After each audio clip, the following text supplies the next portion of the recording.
आप में से किसी का भी परमानेंट नौकरी नहीं है और इनको इतना अधिकार है कि जब चाहे आपको लात मार के बाहर करें। इतना पूरी करो, बंद करो, जिंदाबाद। आपके ऊपर जो शोषण चल रहा है, इसके शोषण का जो आधार है, जो इनको ताकत मिल रहा है, ये ताकत बदला हुआ जो लेबर कानून है वही इसको ताकत दे।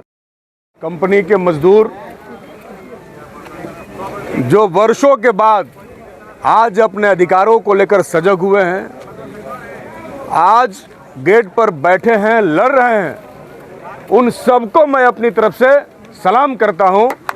और आपने जो आज हिम्मत दिखाया, इसके लिए मैं आपका शुक्रिया अदा करता हूं। आपके समर्थन में हमारे महागठबंधन के सभी साथी, चूंकि आप लोग जानते हैं सब कुछ राजनीति से डील होता है, आपकी कंपनी भी, इसीलिए कुछ काबिल लोग आके समझाएंगे कि नेतवन के बुलाइबा तो समस्या का हल ना हुई। तो इस देश में समस्या का जड़ भी नेता है और समस्या का समाधान भी नेता करता है, इसलिए कि कमान नेता के हाथ में है, नीतियां उसको बनानी है। मैं बता रहा हूं, आप अगर सड़क पर हैं तो इसका कारण सिर्फ कंपनी नहीं है, इसका कारण देश की सरकार भी है और आपको इसको भी समझना पड़ेगा, इसलिए आपके बीच में वरिष्ठ नेता पप्पू यादव जी, जिला परिषद भाई मुन्ना यादव जी, गामा जी, शारदा जी, अरुण जी, मुख्तार जी, हरिंदर जी, भाई हमारे बड़े भाई राजीव यादव जी, पैक्स अध्यक्ष नीरज जी, युवा नेता हैं अभिषेक भाई, ये सब साथी लोग आए हुए हैं आपके समर्थन में।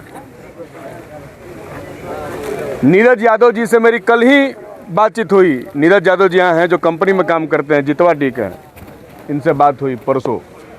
तो कल ही हड़ताल करने जा रहे थे। मैंने कहा कि रविवार को मत कीजिए, इसलिए कि रविवार व्यर्थ चला जाएगा, कंपनी को भी बहाना मिल जाएगा कि रविवार को तो हम लोग अभी नहीं किए थे, आप लोग हड़ताल पर बैठ गए तो हम लोग क्या करें। इसलिए मैंने इनको सलाह दिया कि आप सोमवार को कीजिए। पहले रविवार का ही बात हुआ था ना जी, तो इसलिए हमने कहा कि सोमवार से कीजिए, चलेगा हड़ताल। सोमवार से हड़ताल शुरू हो गया। ये अच्छी बात है। हमने सुना कि कुछ हमारे साथी अंदर हैं, हम उनसे नाराज नहीं हैं, हम उनसे दुखी भी नहीं हैं, लेकिन हमें इस बात का अफसोस है कि हमारे ही साथी जिनके लिए हम बाहर धूप में बैठे हैं, वो हमारी बात को नहीं समझ पा रहे हैं। लेकिन हमें इस बात का यकीन है कि वो हमारी बात यहाँ से सुनेंगे और बहुत जल्द आ करके हमारे बीच में यहाँ पर हमारे पास बैठेंगे। इसलिए कि ये लड़ाई सिर्फ यहाँ पर खड़े चंद मजदूरों की लड़ाई नहीं है, पूरे देश में लड़ाई है। आप जानते हैं, आप अखबार पढ़ते होंगे, आजकल यूट्यूब में चल रहा है, दिल्ली में, नोएडा में और कई सारे हिस्सों में अभी मजदूरों ने हड़ताल किया था। सभी जगह मजदूरों ने हड़ताल किया और क्या हुआ, सरकार ने उस हड़ताल पर भयानक जुल्म किया है और हड़ताल करने वाले नेताओं को, जिसमें बिहार के भी हमारे युवा साथी शामिल हैं, उनको जेल में भेज दिया। आप जब यहाँ पर खड़े हैं तो आप उन साथियों का भी समर्थन कर रहे हैं जो लड़ते हुए आज जेलों में हैं, क्योंकि मजदूरों की लड़ाई सिर्फ किसी एक कंपनी के खिलाफ लड़ाई नहीं होती है। यह लड़ाई इस देश के अंदर तेजी से विस्तार कर रहे, फैल रहे कंपनी राज के खिलाफ लड़ाई है, ये कंपनी के खिलाफ नहीं। जब से मोदी सरकार इस देश के अंदर है, अभी मत सोचिए लो कि मोदी जी कहां से आ गए, बिना उनका मामला फरियाई ना फरियाई। अब जानिए मोदी जी ने क्या किया। देश में 10 वर्षों में मोदी जी ने अपने मित्रों, जरा साथे बैठ के जहाजिया में चाय पियल, नाम जानते रहो, अपने मित्रों अडानी अंबानियों के लिए पूरे देश के जमीनों को, पूरे देश के संसाधनों को चरागाह बना दिया है। भारत के अंदर पहले लेबर का कानून था, लेबर एक्ट, 44 लेबर कोड थे बिहार देश में, भारत में, अलग अलग प्रकार के मजदूरों के लिए अलग अलग कानून बने थे, जिसको लेकर मजदूर लड़ सकते थे, अपनी बात रख सकते थे, कोर्ट में कचहरियों में जा सकते थे। लेकिन इन सारे लेबर एक्टों को, कोड्स को खत्म करके इन्होंने 4 लेबर कोड में तब्दील कर दिया।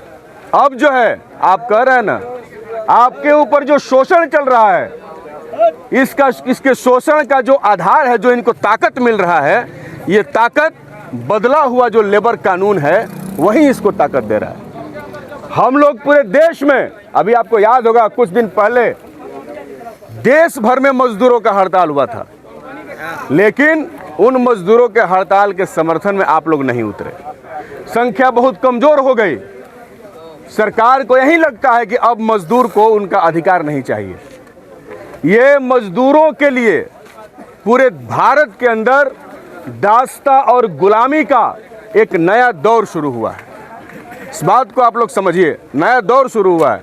अब जो है, कंपनी डायरेक्ट मजदूर नहीं रखती। हम इसकी लड़ाई वर्षों से लड़ रहे हैं कि बीच में जो आउटसोर्सिंग एजेंसी बहाल कर रहे हो, जिसका नाम आप बता रहे हैं, कोई राय जी हैं, हाँ जो भी हैं, तो बीच में ये एजेंसी क्यों? कंपनी और मजदूर के बीच में कोई बिचौलिया किस लिए? मलाई खाने के लिए। कंपनी डायरेक्ट मजदूर क्यों नहीं रख सकती? पहले तो कंपनियां डायरेक्ट मजदूर रखती थी, पहले कंपनियों में परमानेंट नौकरी होता था। मैं ये कह रहा हूं, आप में से किसी का भी परमानेंट नौकरी नहीं है, और इनको इतना अधिकार है कि जब चाहे आपको लात मार के बाहर कर दें। इतना अधिकार है।